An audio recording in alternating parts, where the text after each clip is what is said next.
They always said Earth was a myth. Sure, you'd see Sol 3 in old archive maps or hear professors call it the cradle of humanity, but nobody actually believed people had lived there, not in recent history, not since the cataclysm. No one knew exactly what caused it. Records were fragmented, corrupted, lost in time. Some blamed a failed wormhole experiment that collapsed subspace in the region. Others said the scourge tried to glass the planet and sterilize the surface. Either way, communication with our homeworld was cut off and humanity moved on. We always moved on. If one thing defined us, it was that humans are explorers. We pushed past boundaries, set our eyes on the edge of the map, and wonder what lies beyond it. When Earth went dark, we didn't stop, we scattered. We seeded ourselves across the stars like spores on solar wind. New worlds, new cultures, new frontiers. 32,000 systems, last count. Human systems. Homo sapiens modified, adapted, evolved, and thriving in every biome the galaxy had to offer. Some of us learned to breathe methane, others became more machine than flesh, but we never stopped reaching. And for a time, we were alone. Then came the scourge. No one knows where they came from. Dark space, a rogue galaxy, hell itself. They arrived with no warning and no diplomacy. Just annihilation. We fought them once thousands of years ago. Bled for every inch of space. Lost billions. But we pushed them back, carved out peace through pain. And we got complacent. When they returned, they didn't attack our borders. They struck at our heart. Core worlds, ancient, powerful, shielded by planetary defense rings, crumbled like wet paper. CTVII was first, then Harkoon, then the D-Lathe merge. The scourge didn't occupy. They cleansed. No prisoners, no ruins, no mercy, only death. The Homo sapien Defense League rallied. Fleets formed, lines drawn, alliances called. But we were stretched too thin. When the second wave hit, we couldn't hold. That's when the order came down, refugees to fallback point. Sol system. Sol? No one had even spoken that name outside of a textbook in 1,000 years. Most thought it was just a romanticized idea, not a real place you could plot on a nav chart. But Command pulled the old stellar data from the archives, and the coordinates were still there, hidden behind radiation flags and ancient warnings. Level black, unstable, do not enter. Not a military hub. Not a stronghold, a myth, and that was the point.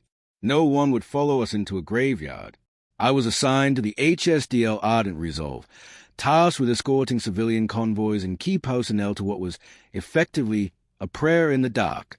We weren't part of the fighting.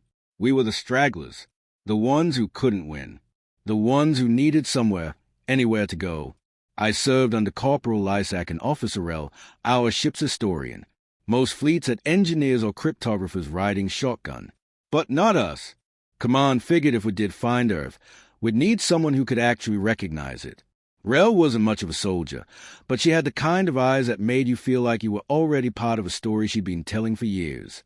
And when she spoke of Earth, it was with reverence, like describing a long-lost parent. Humanity was born there, she told me once, as we passed through an uncharted corridor near Deneb. If we find it again, maybe we can learn more about who we are. We arrived in system just beyond the Oort cloud. Sol burned bright, healthy, clean. The gas giants were where they should be. Mars showed signs of life, terraforming, minor settlements. But Earth glowed. It was alive. No, more than that, it was thriving. Atmospheric control arrays, electromagnetic chatter, orbital platforms, 10 billion souls on the surface. Baseline Homo sapiens. No splices, no neural graphs, no galactic IDs. Just people. Ordinary, unaltered, human. And here's the thing. They didn't know we existed. We ran back the data 6 times. Tracked their comms. Scanned their networks. Earth wasn't just alive. It was on the verge of becoming a spacefaring civilization. Launch schedules. Prototype fusion drives. They were reaching for the stars, again, completely unaware they'd already done it once. That broke something in me. The bridge was silent. I saw veterans cry. Rel just stood there, hand on her heart, whispering something in old English I couldn't translate. We survived. Lysak said, all this time lost. It took days to build a safe communication channel. We didn't want to trigger a panic. Imagine if your ancient ancestors suddenly called from the sky and said they'd built empires across the galaxy. But eventually, we made contact. Her name was Amara, Earth's lead representative for orbital outreach programs. She didn't look like much, hair tied back, old-fashioned clothes, speaking in a dialect we had to partially decode. But her eyes were sharp, so sharp. She didn't flinch when she saw us. Rel explained who we were, what we'd become, what we were fleeing. And Amal just listened, thoughtful, calm. Then she asked, "Why did you come back?" And Rel, after a pause that felt like it cracked open time itself, said, "Because we forgot where we came from, and finding you, it reminded us." Earth responded like fire catching wind. Their governments united within weeks, mobilized every orbital shipyard, every research institute. They weren't scared, they were angry, furious that their kin had suffered without them, that they'd been left out of the fight. We thought they'd be primitive, underprepared.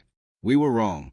Their first strike team deployed alongside an HSDL unit to reclaim an outpost on the edge of the Eridani corridor. Our veterans expected green, untested ground pounders. What we got were predators and borrowed armor. They breached like a tsunami, silent, fluid, inevitable. One cleared a corridor with nothing but a stubby railgun and a mag knife that hummed like a swarm of hornets. Another ripped cooling coils from a wall and turned them into shaped charges with nothing but tape and rage. One squad member disappeared into maintenance shafts and re-emerged behind enemy lines, dragging a Scourge drone like it owed him money. They didn't follow protocols. They wrote scripture in violence. Their movements weren't clean or clinical. They were human, dirty, desperate, instinctual. It was a kind of fighting you only learn when your ancestors' past wore down like a family heirloom. No enhancements, no implants, just tactics refined through centuries of conflict we'd forgotten. Their squad leader, a compact man named Captain Soto, fought like he had gravity wired to his bones. When the Scourge breached the bulkhead, he didn't flinch. He grinned,